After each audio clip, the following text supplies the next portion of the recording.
Je suis Magali Berda. J'ai commencé ma carrière en 2016. J'ai fait d'une idée une société qui a atteint 42 millions d'euros de chiffre d'affaires sur une année.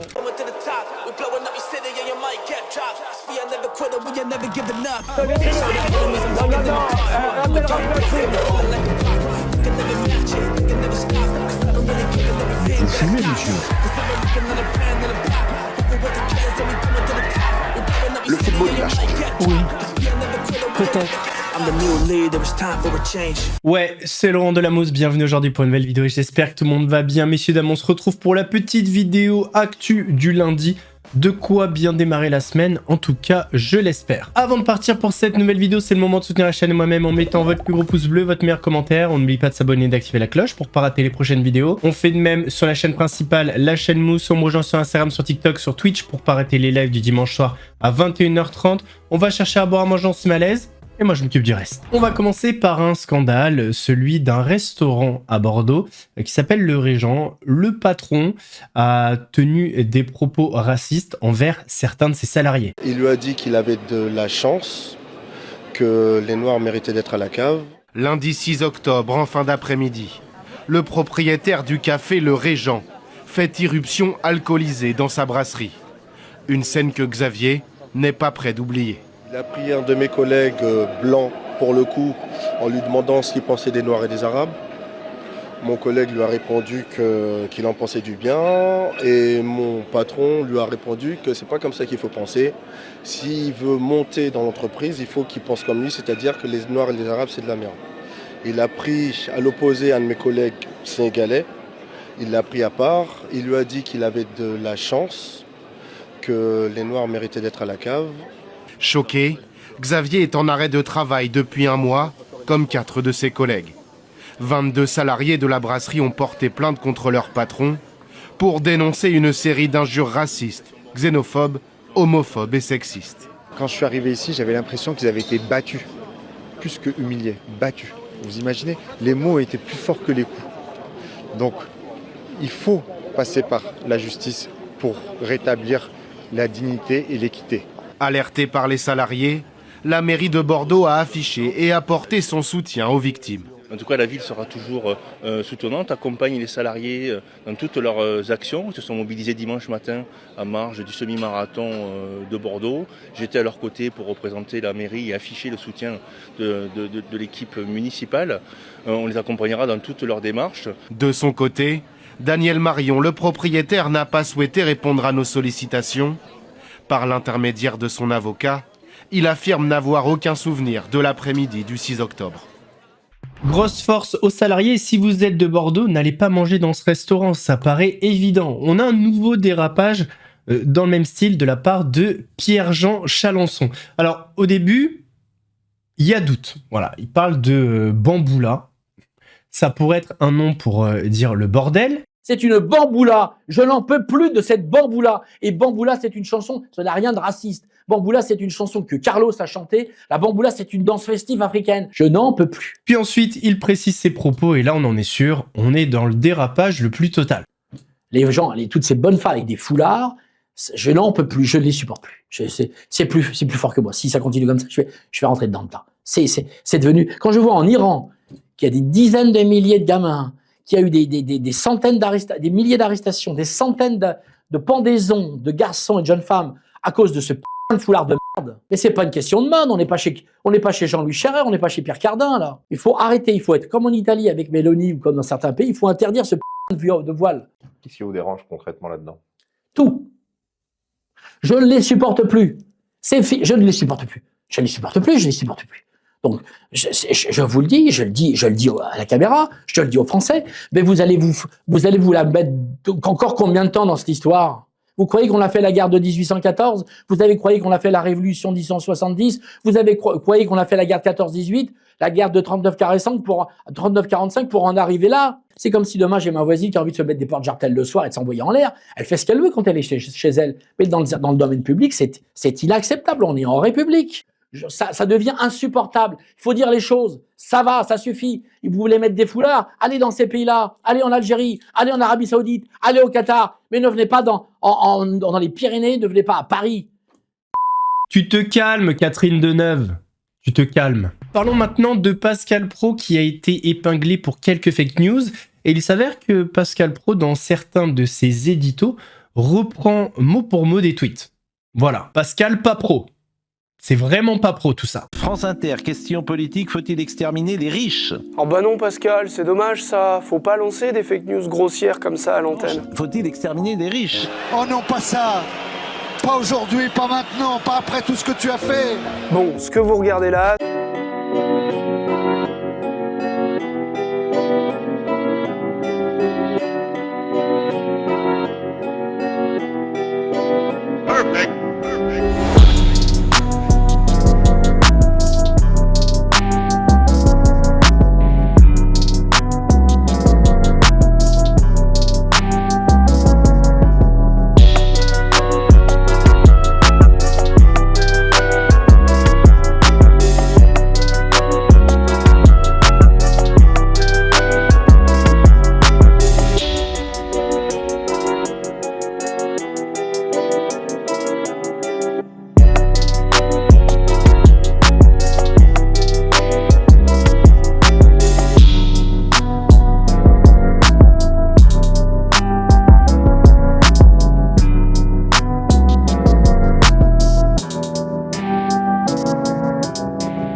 de Libération. La guerre entre Babs, le producteur de Werenoi, et Sadek continue. Ce week-end, c'était l'apogée.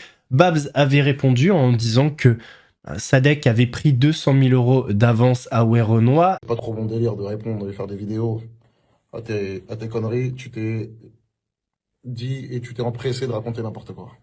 Ce qui s'est passé, c'est que Sadek, il y a 4-5 ans, découvre Werenoi. C'est à l'époque dans Passion Pécho, ok, où il travaille avec Core sur ce projet-là. Et par la suite, il demande à Core de signer Werenoi. Core, à son label AWA, est signé chez Sony. Ça veut dire que quand tu signes chez AWA, tu signes automatiquement chez Sony. Sadek signe avec Werenoi là-bas pour 200 000 €. Werenoi n'est pas encore connu, Core lui fait confiance et lui donne 200 000 €.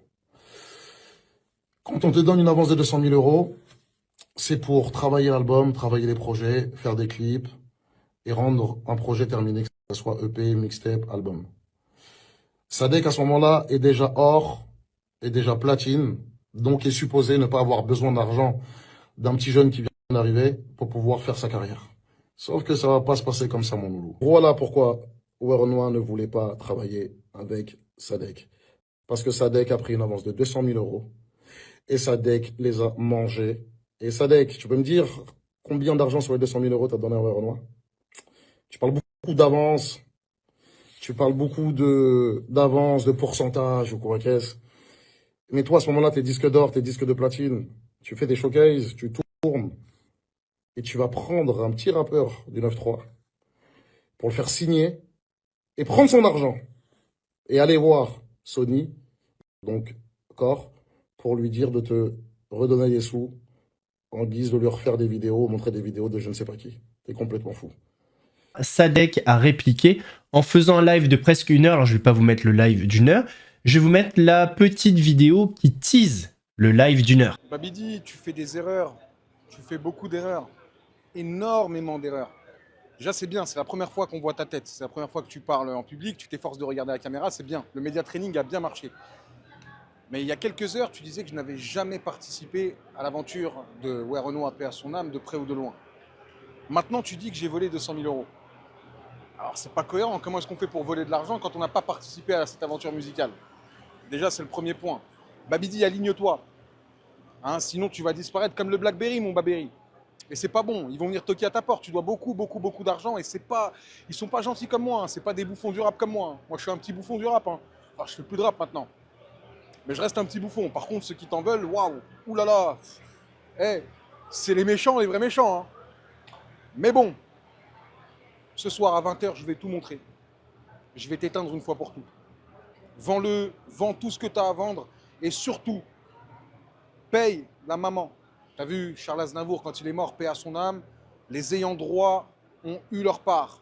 C'est la moindre des choses. Le monsieur qu'on a connu tous les deux, et peut-être pas en partageant le même amour pour lui, a 2 enfants. Donc, mets-les en ayant droit, arrête de tout vouloir manger, espèce de dégueulasse. Hein? Et surtout qu'en plus, c'est pas comme si tu faisais des grandes choses avec son argent. T'es qu'une pute qui va chez Louis Vuitton. T'es la pute à Louis Vuitton, c'est tout ce que t'es. T'es une merde. Et ce soir, je vais tout montrer. Et d'ailleurs, tu m'as inspiré peut-être un morceau de retour qui s'appellera 8 et cocaïne. Merci beaucoup. Comme quoi, en producteur, t'es pas mal finalement. Grosse merde. Dans l'émission Piquante sur Teva, Enora Malagré nous a gratifié d'une petite anecdote croustillante. Est-ce que, comme votre personnage Agnès, vous avez déjà envoyé un texto très coquin, texto que vous avez regretté, peut-être parce qu'envoyé à la mauvaise personne, ou texto que vous avez regretté pour d'autres raisons? Oui. Ah oui? Oui, à quelqu'un de connu en plus. Il y a longtemps. Très drôle. Non, oui, ça m'est arrivé. Vous savez, quand on est journaliste, qu'on fait le festival de Cannes, on se prend pour une autre très rapidement. Ah ouais. Et d'un coup, on rencontre Evan McGregor, pour le citer, et hop, on échange un message, mais je pense qu'il a eu un peu de peine pour moi. Enfin, je sais pas, puis il était aussi bien. Et le lendemain, j'ai envoyé un texto comme si ça allait être mon mari, puis non. J'ai regretté. Ah ouais. Et puis un nude. Non, je déconne. Pas du tout. Vous avez répondu aubergine, smiley. Non, j'ai vraiment envoyé un texto. Et à Erwan McGregor? Oui, vraiment, de Jean-Claude Duss, quoi. J'étais persuadée qu'il y aurait une possibilité de quelque chose. Il a répondu? Oui, non merci, quoi. Vraiment, très concis. Non, vraiment. Chez Samzira, Amandine Pélissard a parlé de plein de sujets. Elle a parlé notamment de la cagnotte qui a fait polémique. On va commencer par ça. Et ensuite, elle a parlé, encore une fois, de Jérém Star. J'ai l'impression qu'Amandine Pélissard, elle est tout le temps chez Samzira. Commençons par la cagnotte qui a fait polémique. Alors, je décide d'ouvrir cette cagnotte, qui n'est vraiment pas de gaieté de cœur, parce que déjà, moi, j'ai toujours, en 5 ans de réseaux sociaux, j'ai toujours partagé des cagnottes pour des causes importantes, j'ai toujours relayé des cagnottes pour des causes importantes, j'ai toujours partagé, j'ai participé, j'ai envoyé de l'argent à des gens, j'ai fait des drives de courses à des mamans, à des périodes où ça allait un peu mieux financièrement. Et en fait, là, je fais cette cagnotte parce que j'apprends, une fois que j'ai le protocole de suivi d'Alex, après l'hospitalisation, que tout n'est pas pris en charge par sa carte européenne, parce qu'Alex n'a encore pas son NIE. Le NIE, c'est le numéro d'identification pour les étrangers en Espagne, en gros. Et en fait, du coup, de ce fait-là, tu n'as pas accès à la sécurité sociale catalane. Et la carte européenne, en gros, prend en charge que les soins primaires, enfin vitaux. Parce que ça, c'est ce qui t'est reproché sur les réseaux sociaux. Il y en a qui disent pourquoi ouvrir une cagnotte alors que les frais médicaux en Espagne sont pris en charge grâce à cette fameuse carte dont tu nous parles européenne, l'assurance maladie. Les soins d'urgence, oui. Mais là, tout ce qui est les soins de suite, donc les soins de suite, une fois qu'il est sorti du CI, puisqu'il n'a pas été en UCI pendant une semaine, il était en UCI pendant 3 jours. Les soins de suite, les soins ambulatoires et les soins externes ne sont pas pris en charge. Je crois que plus le temps passe et plus les gens ont du mal avec les cagnottes. En plus de ça, je crois qu'Amandine Pélissard avait fait des vidéos en se vantant de ses revenus sur les plateformes pour adultes. Et c'est ça que les gens n'arrivent pas à comprendre. L'autre sujet, c'est sa relation avec Jérém Star. Elle va parler de son passage devant le juge des enfants et du rôle de Jérém Star dans l'histoire. À un moment donné aussi, dans une story, tu sembles lui reprocher d'être responsable de ton passage devant le juge des enfants à cause d'une vidéo que vous aviez faite ensemble. Est-ce que ça, tu confirmes toujours aujourd'hui ? Alors ça a été mal interprété en fait, ce que j'ai dit et ce qui est réel, et ça il le sait depuis le jour où je suis passée devant le juge, parce que le jour en sortant du cabinet du juge, je lui ai dit, je suis pas passée devant le juge parce qu'on a fait ce reportage. Ce que j'ai dit, c'est que le juge me parlait de ce reportage. On est passé devant le juge parce que mon mari et moi, on s'est lancé sur les plateformes privées. Fin 2022. On est passé devant le juge pour enfants en 2020, ouais, mi-2023. Et effectivement, le juge pour enfants m'a parlé de ce reportage. Et c'est réel, mais il le sait depuis le début, ça. Mais j'ai jamais dit que je suis allée devant le juge à cause de ce reportage. Non. Par contre, le juge m'a fait état de ce reportage qui était beaucoup cité dans les signalements anonymes faits sur Pharos. Il y a eu à peu près 800 signalements anonymes faits sur Pharos concernant notre reconversion sur les plateformes privées, mon mari et moi. Et effectivement, ce reportage, où il y a eu aussi beaucoup de mise en scène dedans, enfin c'est un tournage, a été cité par le juge. Mais j'ai jamais dit que j'ai été devant le juge à cause de ça. Le juge m'en a parlé. Oui, néanmoins, oui. Et il le sait depuis le début, ça en plus. Donc tu te déresponsabilises pas comme lui, il semble le dire sur les réseaux. Non, pas du tout. Bah, pas du tout. Le reportage, on l'a tourné.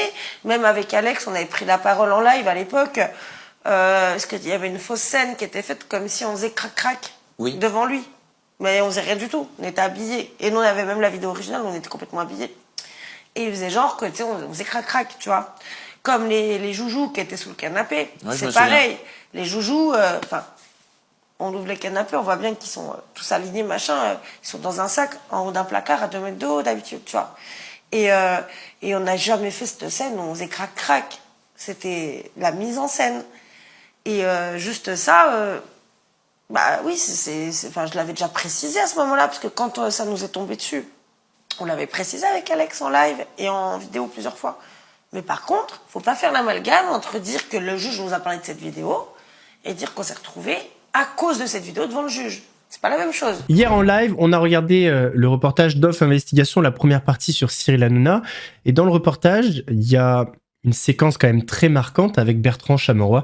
Bon, grosso modo, Cyril Hanouna a chié dans sa chaussure. Dans Melty, Bertrand Chameroy a été interviewé et il a répondu à une question sur Cyril Hanouna, justement. J'étais plus tout à fait en phase avec la ligne éditoriale de l'émission, avec l'ambiance aussi. Ah, bah, le ouin-ouin, comment on peut se plaindre quand on fait de la télé, mais ça n'a rien à voir. De 2018 à 2020, on te voit plus à la télé. Oui, le ventre mou du CV.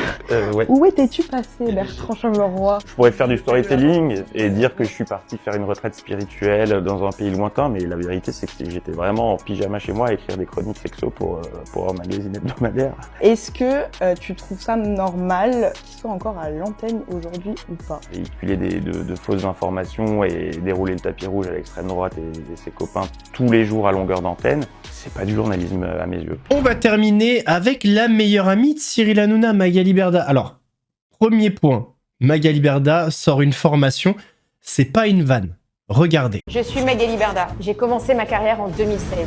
J'ai fait d'une idée une société qui a atteint 42 millions d'euros de chiffre d'affaires sur une année. Un chiffre, j'ai accompagné plus de 300 influenceurs qui ont plus de 200 millions de followers cumulés. Mais pas que. J'ai également accompagné des milliers de marques en France et à l'international. Faire réussir sa société, c'est pas une question de chance, c'est une question de travail, de stratégie commerciale et de stratégie de communication. J'ai été associée aux plus grands qui m'ont partagé leurs forces, leur expérience et leur stratégie. L'échec, je le connais aussi. Il n'y a aucune réussite sans échec. L'échec est la meilleure école de la réussite. C'est à mon tour maintenant de vous partager la mienne. J'ai décidé d'organiser l'Influence Tour dans les plus grandes villes de France à partir du 14 décembre. Je viendrai à votre rencontre. Je serai accompagnée de grands intervenants, d'influenceurs également qui pourront venir vous apporter leurs témoignages, leurs conseils pour vous aider à augmenter votre visibilité sur les réseaux sociaux, éviter les erreurs et structurer votre entreprise. Pour vous montrer à quel point les réseaux sociaux peuvent être un levier pour faire démarrer votre marque ou votre entreprise. Le meilleur investissement que vous puissiez faire, c'est sur vous-même. Et c'est maintenant en réservant votre place à l'Influence Tour pour la première date, le 14 décembre à Paris. Est-ce que c'était pas sûr qu'on allait arriver à une formation? Honnêtement, messieurs, dames. Bon, et le deuxième point avec Magali Berda, c'est qu'elle a été invitée au Sénat. Je sais pas quoi vous dire, moi. Je sais pas qui on invite. Faut faire quoi? Faut être condamné pour être invité au Sénat? Parce que si c'est le cas, je peux faire un braquage. Si parfois vous vous dites « je paye trop d'impôts », c'est aussi pour ça. Pour inviter ma galoche à déjeuner au Sénat. Ça fait mal. Ça fait mal. Les amis, je suis invitée à déjeuner au Sénat. C'est quand même quelque chose. J'avais déjà mangé à l'Assemblée nationale. Je n'avais encore jamais mangé au Sénat. Je vous montre ça dès que j'arrive.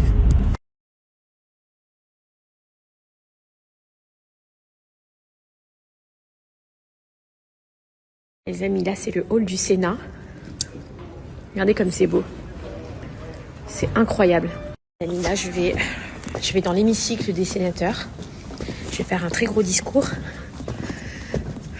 Ils sont en séance d'ailleurs, peut-être que je vais. Ils sont en séance, bah parfait, j'y vais. Ils m'attendent. Ils attendaient. Le budget de la Sécu, tout pour moi. J'arrive. Je vais sauver la Sécu. Non, je rigole. Non, c'est une blague, un peu de détente.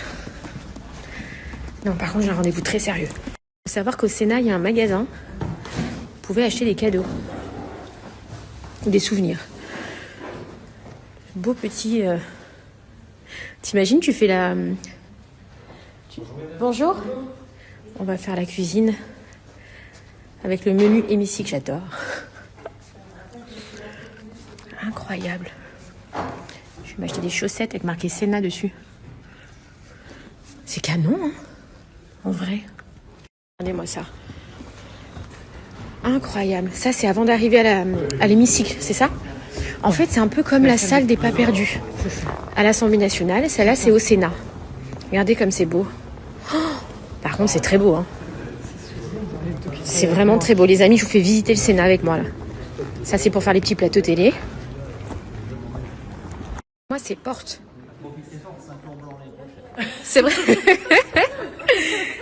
Non, mais la porte est magnifique. C'est vrai? Combien? Aux enchères, carrément? Le Sénat est aux enchères? On n'est pas dans la merde. Non, je rigole.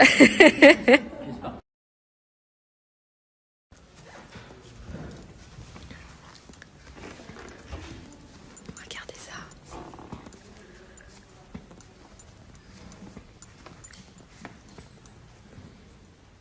Tout ce dont j'ai toujours rêvé.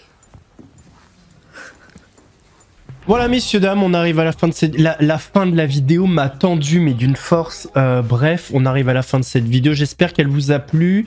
Si c'est le cas, votre plus gros pouce bleu, votre meilleur commentaire. N'oubliez pas de s'abonner et d'activer la cloche pour pas rater les prochaines vidéos. On fait de même sur la chaîne principale, la chaîne Mousse, où demain, je sais pas si je vous sors la vidéo réaction au reportage sur Cyril Hanouna ou autre chose. Je vais voir. On me rejoint sur Instagram, sur TikTok, sur Twitch pour pas rater les lives du dimanche soir à 21h30. Nous, on se donne rendez-vous mercredi pour une nouvelle vidéo d'action. En attendant, prenez soin de vous. Laurent de la Mousse vous salue.